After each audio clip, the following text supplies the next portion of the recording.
Welcome to our channel. आज हम बताएंगे 25 फैक्ट्स ताज का, जिसका असली नाम रोजा-ए-मुनव्वरा था। आइए शुरू करते हैं।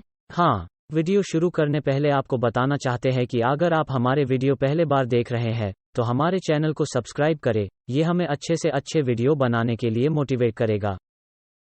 This video brought to you by Abra. Abra Easy Pad, Real Cotton Sanitary Pad, and Abra TD Ummi, Premium Immunity Tea for the World.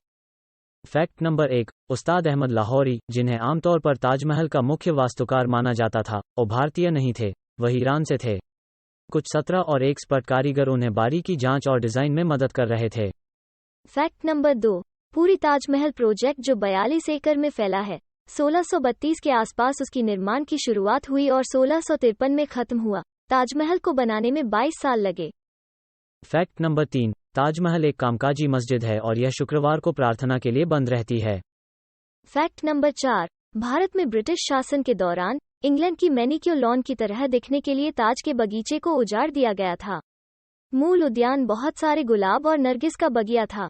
Fact number 5, Shahjahan का तीसरी पत्नी मुमताज महल से बेहद प्यार था, हमेशा मुमताज महल को साथ लेके घुमा करते थे। 38 साल की उम्र में उनके दर्दनाक मृत्यु हुई जब वह अपने 14वें बच्चे को जन्म दे रही थी। कहते हैं ओ शाहजहां का मुमताज को वादा था, जो बाद में ताजमहल के निर्माण के लिए प्रेरित किया। फैक्ट्स नंबर 6, मुगल साम्राज्य जो दुनिया के अमीरों बादशाहों में गिने जाते थे, जो अकबर से लेकर उनके पोते शाहजहां तक उस समय की विश्व की प्रमुख शक्ति थे। कहते हैं अकबर की 170 अरब डॉलर की व्यक्तिगत संपत्ति जो उस दिन के रोमन खजाने के बराबर थी। उनके ग्रेट ट्रेजरी के पतन से पहले वर्ष 1700 के आसपास मुगल साम्राज्य का धन, जिसका इन्फ्लेटेड वैल्यू आज का 21 ट्रिलियन डॉलर तक होती, तभी वो ताजमहल बना पाए। फैक्ट्स नंबर 7, ताजमहल के आसपास के 4 मीनारों का निर्माण मुख्य संरचना से सामान्य से अधिक दूर किया गया था। मीनारें भी सीधे खड़े होने के बजाय थोड़ा बाहर की ओर झुकती हैं। यह एक सुरक्षा उपाय के रूप में किया गया था ताकि अगर उनमें से कोई भी गिर गया तो वे केंद्रीय संरचना में दुर्घटनाग्रस्त होने के बजाय कब्र से दूर गिर जाएंगे। फैक्ट्स नंबर 8, इस्लामी परंपरा कब्रों की सजावट के लिए मना करती है, इसलिए उसकी पत्नी के शेष, जो बुरहानपुर से लाके जमुना नदी के किनारे उद्यान में रखा गया था, बाद में उनके कब्र को वास्तव में ताजमहल के मुख्य आंतरिक कक्ष के नीचे एक सादे तहखाने में रखा गया था। शाहजहां के मृत्यु के बाद उनका कुपुत्र औरंगजेब उनका कब्र भी मुमताज के कब्र के पास बनाया था। फैक्ट्स नंबर 9, शाहजहां की अन्य पत्नियों और यहां तक कि उसके पसंदीदा नौकर को भी ताजमहल के बाहर मकबरों में दफनाया गया है। फैक्ट्स नंबर 10, ताजमहल का परिसर 1653 में लगभग 32 मिलियन रुपए की लागत से पूरा हुआ था, जो आज का इन्फ्लेटेड वैल्यू के हिसाब से बहुत ज्यादा होता। आज के इस क्रिप्टो करेंसी के नए युग के नए वैल्यूज ताजमहल के ये शानदार कलाकृति को 6 ट्रिलियन से लेके 21 ट्रिलियन तक का वैल्यू मानते हैं, जो एक वास्तविकता भी है। फैक्ट्स नंबर 11, ताज परियोजना जो एक हीरे की तरह बारीकी से बनाया गया था, उसमें 20,000 से ज्यादा मजदूरों को बड़े पैमाने पर परियोजना में योगदान देने के लिए अविभक्त अखंड भारत, ईरान और कई एशियाई मुल्क से चुन चुन कर भर्ती किया गया था। उनके बड़े पैमाने पर रहने के लिए निकट के बाजार और रहने वाले क्वार्टर के अवशेष अब पास के पड़ोस में दिखता है।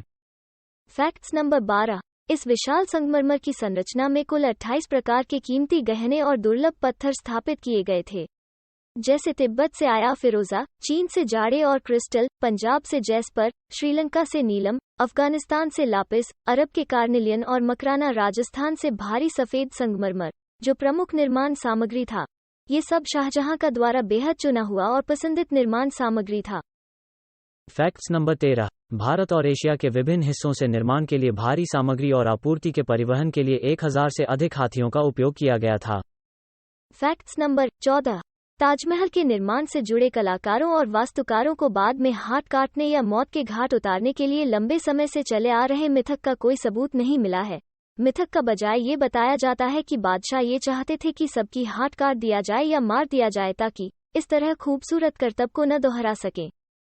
फैक्ट्स नंबर 15, ताजमहल के दक्षिण द्वार में बादशाह के अपने प्रियतमा के नाम संदेश है, जो काफी वास्तविक है। अंदर 2 उल्लेखनीय सजावटी पूरे परिसर में दोहराई गई हैं।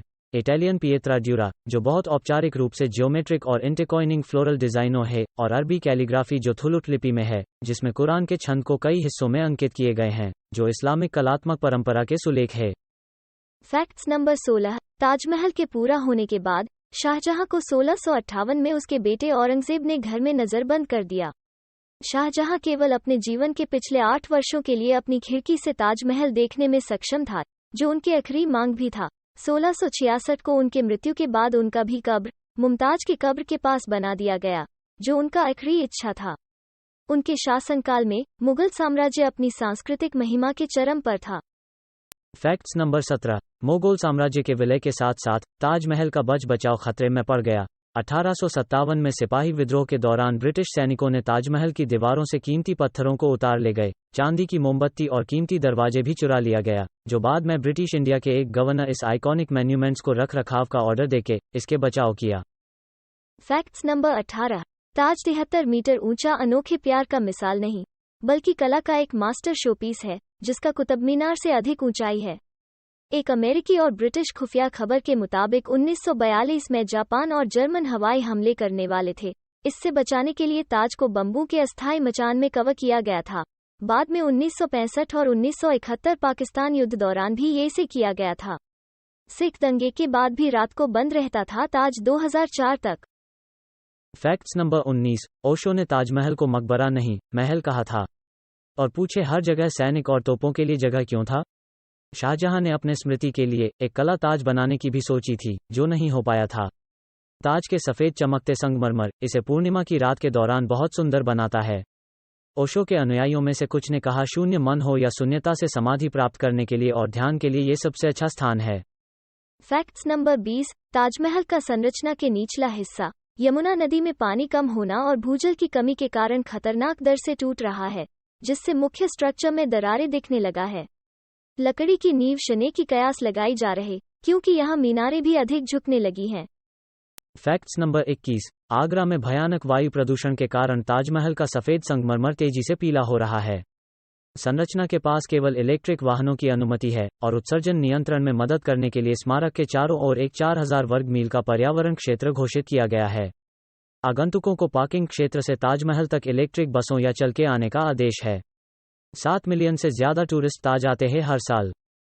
Facts number 22। ताजमहल को 2007 में विश्व के नए 7 अजूबों में से एक घोषित किया गया, जिसे 100 मिलियन से अधिक वोट मिले। यह यूनेस्को की विश्व धरोहर स्थल भी है। कमाई के मामले में ये स्टैच्यू ऑफ यूनिटी के बाद दूसरे स्थान पर है। टूरिस्ट संख्या के हिसाब से पूरे भारत में ये नंबर 1 है। ताज हमारे पूरे भारत के लिए बड़ी गौरव की बात है, जो हमें धर्म और जाति से ऊपर उठकर सोचने के लिए प्रेरित करता है।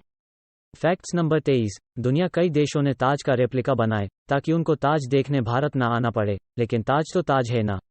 ताजमहल दिन की बदलती रोशनी में धीरे धीरे अपना रंग बदलता दिखाई देता है।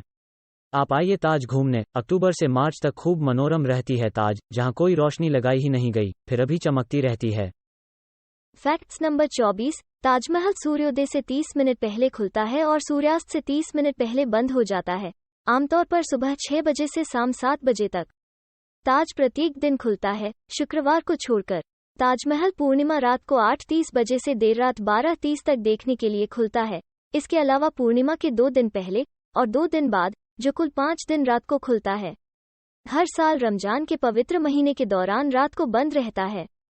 Facts number 25। ताज, जो भारतीय राजधानी दिल्ली से 220 किलोमीटर दूर है, इसके एक आश्चर्यजनक तथ्य बहुत कम को ज्ञात है। जहां से आप सभी ताज की यात्रा करते हैं, वो सब ताज का पिछली हिस्सा है। इसका मुख्य प्रवेश मेहताब बैग की नदी के तरफ से है, जो शाहजहां खुद इस्तेमाल किया करते थे, नदी पर नाव के सहारे। ताजमहल की उत्तरी दीवार के ओर यमुना नदी के किनारों का दृश्य काफी मनोरम है। आप भी आइए कभी ताज देखने।